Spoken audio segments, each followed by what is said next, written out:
మంగళవారం కొన్ని పనులు చేయాలి. అంటే మంగళవారం అనేది ఆంజనేయ స్వామికి చాలా ప్రీతికరమైన రోజు. మంగళ మంగళవారం కానీ, శనివారం కానీ. అయితే మరి మంగళవారం నాడు ఆంజనేయ స్వామిని ఎలా పూజించాలంటే ఐ మీన్ గుడికి వెళ్తే మీరు ఈ విధంగా చేయాలి.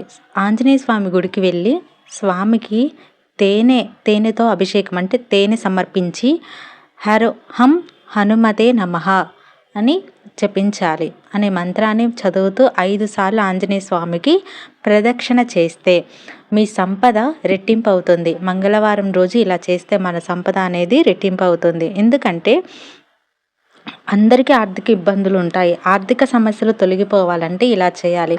లేదా ఇలా 9 వారాలు కానీ 21 డేస్ 21 9 డేస్ కానీ 21 డేస్ కానీ స్వామివారి ఆలయానికి వెళ్ళి మంగళవారం కానీ శనివారం కానీ మీకు ఇష్టమైన రోజు ప్రతి వారం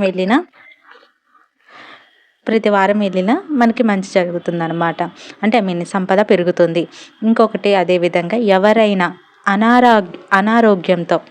ఎవరైనా సరే అనారోగ్యంతో బాధపడుతుంటే అంటే మనకి అనారోగ్యం సరిగ్గా ఉండట్లేదు, ఆరోగ్యంగా ఉండట్లేదు, ఒకప్పుడు మంచిగా హెల్తీగా ఉండేవాళ్ళం, ఇప్పుడు ఆరోగ్యంగా హెల్తీగా లేము అన్నవాళ్ళు ఒక లవంగం తీసుకొని ఓం హేం హ్రీం హనుమతే రామదూతాయ నమః ఇదంతా అవసరం లేదండి. లేదా 9 డేస్ కానీ 21 డేస్ కానీ మనం హనుమాన్ చాలీసా చదువుతూ హనుమాన్ చాలీసా పఠించి అలాగే హనుమంతుని ఆరాధిస్తూ మనం స్వామివారి గుడికి వెళ్ళిన మనకున్న శనిపీడ కానీ అంటే మనకున్న నరదిష్టి చూపు కానీ తొలగిపోతుంది. నరదిష్టి ఉన్నా కూడా మనం బక్కగైపోతాం.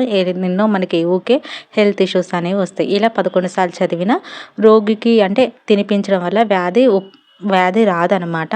ఇలా చేస్తే స్వామివారి కృప మనపై ఉంటుంది. స్వామివారి దయ మనపై ఉంటుంది కాబట్టి కలుగుతుంది కాబట్టి మనం స్వామివారిని మంగళవారం కానీ శనివారం కానీ ఇలా చేస్తే మంచిది. స్వామివారికి అన్నీ తెలుసు కాబట్టి అనారోగ్యంతో కానీ ఆర్థిక ఇబ్బందులతో కానీ వ్యాపారంలో నష్టం కలిగిన వాళ్ళు కానీ లేదంటే కుజగ్రహ దోషం కానీ లేకపోతే అప్పులు ఉన్న బాధలు ఉన్న వాళ్ళు కానీ లేదా ఆర్థికంగా పైకి ఎదగాలన్నా కానీ సంపదలు రచించడానికైనా ఉద్యోగంలో ప్రమోషన్స్ రావడానికైనా సరే స్వామివారిని పూజించడం వల్ల మనకి చాలా మంచి జరుగుతుంది. స్వామి కృప ఉంటే మనకు అంతా మంచి జరుగుతుంది. ఇక్కడ ఉద్యోగంలో పైకి రావడం కానీ ఉద్యోగంలో ముందుకు సాగిపోవడం, ఒక ఉద్యోగం రావాలంటే స్వామి దయ ఉండాలి. అప్పుడు మీరు హనుమాన్ చాలీసా అనేది చదవాలి. ఇలా చేస్తే మనకి హనుమంతుడు కృప దయ అనేది మనపై ఉంటుంది కాబట్టి నిరాహార దీక్షతో మంచి మనసుతో జపించండి, పూజించండి. Sorry for back